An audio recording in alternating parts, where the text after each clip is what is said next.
ad-du'a akthir min ad-du'a. Car le prophète alayhi salatu wassalam te rappelle à travers son épreuve à lui qu'Allah peut te montrer à travers un rêve où elle est la sorcellerie. C'est pour ça augmente les invocations et dit ya Allah, montre-moi où est la sorcellerie. Si je suis touché par une sorcellerie, où est la solution et où est la sorcellerie? Parce que parmi les choses qui vont faire que tu vas te débarrasser de cette sorcellerie, c'est de retrouver si on t'a fait de la sorcellerie à travers un ustensile ou autre, où est cette chose-là? Pour pouvoir après, ici, dénouer des nœuds si c'est des nœuds, ou bien ici, verser de l'eau où on a récité le Coran, et mieux de l'eau de Zamzam il a akhiré, c'est-à-dire de se débarrasser de cette chose. Et ici, Ibn Qayyim rahmatullahi alayhi nous rappelle aussi l'importance de dua quand on est touché par un mal.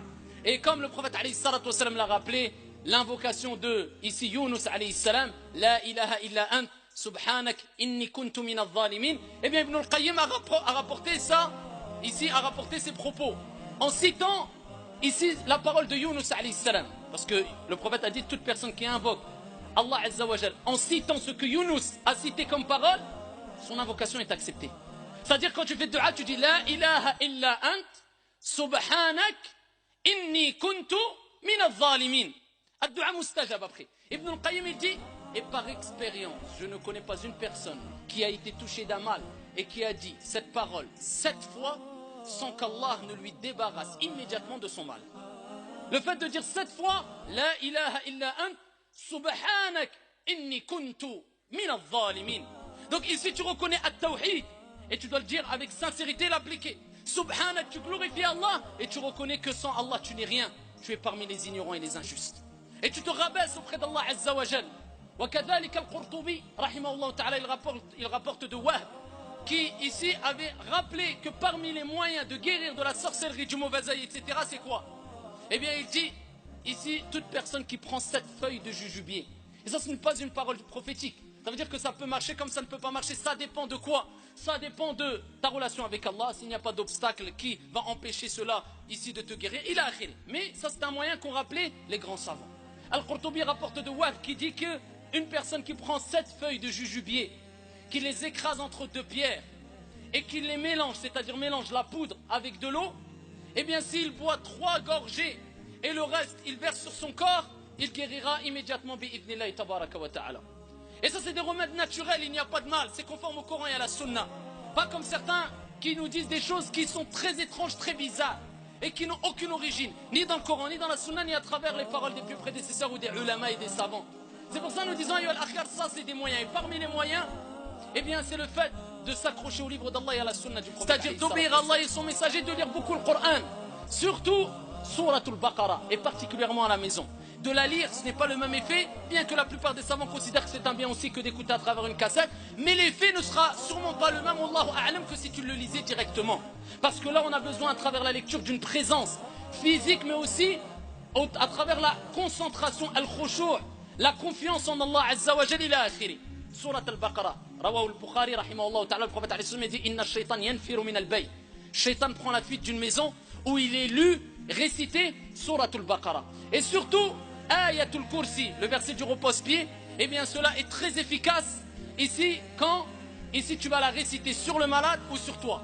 Et je reviens rapidement en arrière, et ici Wahb avait rappelé que quand on mélangeait ces 7 feuilles de jujubier avec de l'eau, il fallait réciter le Coran dessus, soit Ayatul Kursi ou bien les souars qui sont le plus bénéfiques, comme Al-Falaq, comme Al-Nas, comme Al-Ikhlas, comme certains versets de Ali Imran, comme Surat Al-Kafirun, comme Surat Al-Jin, comme Surat Al-Baqarah, ou particulièrement les derniers versets, ou le dernier verset de Surat Al-Baqarah, ou bien Ayatul Kursi. Tout cela, eh bien ici est très bénéfique, bi'idhnillahi tabaraka wa ta'ala, à partir du moment où tu récites avec concentration et tu ne places pas ta confiance dans la ruqya, mais dans celui qui met l'effet dans la ruqya, Allah subhanahu wa ta'ala.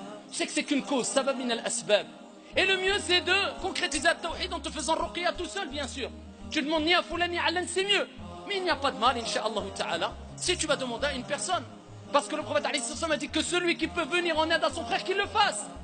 Et quand le prophète alayhi salam il a vu une fille qui avait été touchée à travers ses traits caractéristiques sur son visage, il a vu qu'elle avait été touchée soit par la sorcellerie ou le mauvais œil, et bien ici il a ordonné de lui faire ruqya. Donc ici il n'y a pas de mal d'aller demander, mais le mieux, fais la ruqya tout seul, ya Abdallah. soit sur de l'eau en récitant le Coran, soit avec de l'eau mélangée avec du jujubier, soit sur al-asal, des choses qui ont une base dans l'islam, comme étant des produits naturels et bénéfiques, az-zid, c'est-à-dire ici l'huile d'olive, comme ici les feuilles de jujubier, il a akhiri. Eh bien ça, c'est à ce moment-là, c'est demandé, il n'y a pas de mal. Mais amma d'aller voir un raqi, qui va te dire des paroles dont tu ne comprends rien. Il ne parle pas en langue arabe claire, ou ni en langue française claire, avec une langue que tu ne comprends pas. Il t'écrit des choses, tu n'arrives pas à lire, tu ne comprends rien. Il te fait des croix, des numéros, c'est bizarre. Lui-même, il n'inspire même pas la piété. Lui-même, il n'inspire même pas la vertu. Il te demande beaucoup d'argent, je dis pas de l'argent, beaucoup d'argent. Et à chaque fois, il répète, sache, il a akhiri. Eh bien, puisse dire, c'est un grand égaré qui a fait un grand péché parmi les grands péchés. Éloigne-toi de cette personne-là. Et reviens vers Allah subhanahu wa ta'ala, vers al-taysir, vers la facilité. Les moyens en sont nombreux. Et on pourrait en parler des heures pour citer tous les moyens. Et parmi les plus grands des moyens, ayyuhal akhyar, c'est comme je vous ai dit, de revenir vers Allah à travers ici un bon environnement. Parce que si tu es avec des gens faibles, qui vont t'induire en erreur en allant voir ce sorcier qui t'a dit d'égorger pour autre qu'Allah ou pour ceci ou pour cela, tu vas être faible. Mais quand tu t'entoures de gens solides, qui ont une bonne aqida, qui sont des bons conseillers, eh bien cela va te raffermir, incha'Allah ta'ala. Et c'est pour ça que le prophète alayhi salatu wa salam a rappelé Yedullah ma'al jama'a. La main d'Allah jalla wa ala est avec le groupe, et Allah jalla wa ala dit wa'tasimu bihablillahi jami'an. Et accrochez-vous tous ensemble au câble d'Allah, al-Qur'an wa sunnah. Tous ensemble au câble d'Allah, on a besoin d'un bon environnement de soutien et de mettre un bon environnement à la maison, à travers le fait de se débarrasser de tout ce qui attire à shayatin, comme la musique, comme as-suwar, accrocher des photos sur les murs, comme le fait de faire entrer un chien, comme le fait d'avoir des mauvaises odeurs. Et je terminerai avec ça, tout ce qui éloigne les anges et les bonnes personnes de toi ou de ton environnement, eh bien sache qu'automatiquement, ash-shayatin vont être attirés. Comme les mauvaises odeurs, avant de rentrer dans les toilettes, que dit-on? Allahumma inni a'udhu bika min al-khubthi wa fi riwaya min al-khubuthi wal khaba'ith. On cherche protection auprès d'Allah contre les djinns, mâles et femelles. Pourquoi on est dans les toilettes al-marahid wa akramakumullah, où il y a des mauvaises odeurs et shayatin aime ces endroits-là.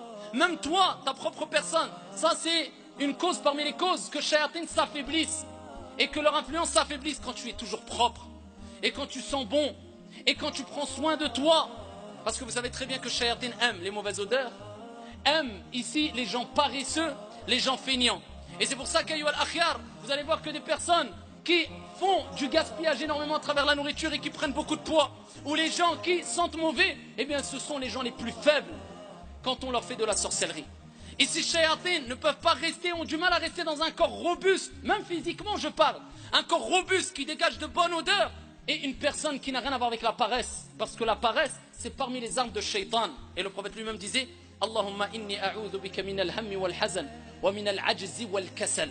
Il cherchait protection auprès d'Allah contre quoi? La paresse. Parce que la paresse, eh bien ça fait que shaitan a plus d'influence sur toi. Les personnes touchées doivent se réveiller tôt et doivent dormir que très peu et utiliser leur temps pour faire des bonnes choses pour affaiblir shaitan. Ah mais celui qui dort jusqu'à midi, il mange 6 repas par jour, il se lave très peu, eh bien qu'est-ce qui se plaint pas s'il y a shaitan qui réside dans sa demeure, c'est-à-dire dans son corps. Donc il faut se débarrasser à travers tous ces moyens, et il y a d'autres moyens. Simplement revenez toujours vers des personnes de confiance qui ont des procédés clairs, loin de toutes ces choses ambiguës qui se repentent de plus en plus. Et parmi les moyens, je terminerai ici pour fermer une porte, bien sûr que à travers la sorcellerie aussi, on peut, à travers ar-ruqya, quand on va réciter certains versets coraniques, certaines invocations du prophète alayhi salatu wa salam qui sont demandées, eh bien ici, le shaitan ou les djinns, si c'est une possession, si c'est un mess, bien sûr, eh bien peuvent se manifester.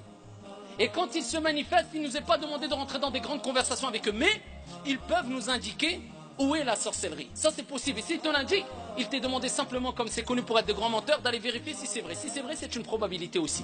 Et ça ne veut pas dire qu'à travers cela, on travaille avec les djinns, etc. Ça c'est un moyen parmi les moyens où Al-Jumhur ont autorisé.